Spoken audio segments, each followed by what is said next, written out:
انجام بدم. واقعا نیاز، واقعا ترکیب باید ترکیبی. این شات واقعا غیر ممکن، اصلا نیست در جهان. خودتون الان می‌بینید خدایی اگه زدمش این ویدیو رو let's go.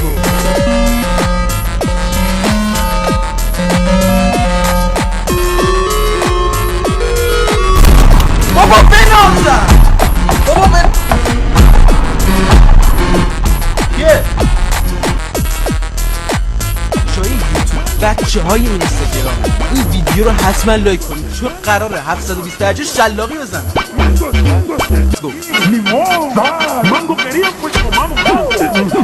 بابا بنازم، بابا بنازم بچه لایک رو بکنید داشت بکنید. باز دوباره مهزیار بنگ اومد یه دونه شات شلاقی زد، شاخبازی در آورد. ببین هم خود مهزیار بنگ هم طرفداراش هم فالووراش نوب سگن. بچه واقعا شلاقی سخته ولی به این گوزو من باید ثابت کنم که خفن ترین پلیر کال آف دیوتی موبایل من هستم.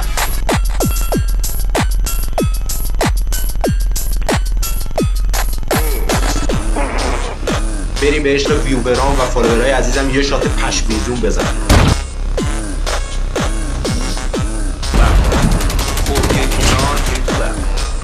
یارم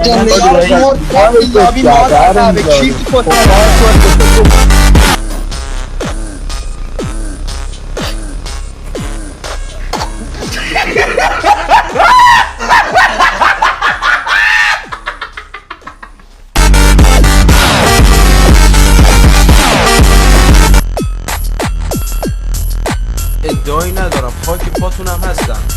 دو اینکه 720 درجه خیلی گذاشتم واسه. نظرتون با 1080 درجه چیه؟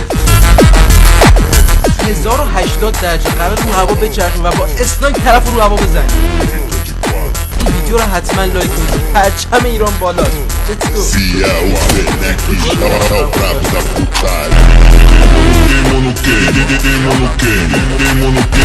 بابا بنازم، پرچم همه تون بالاست.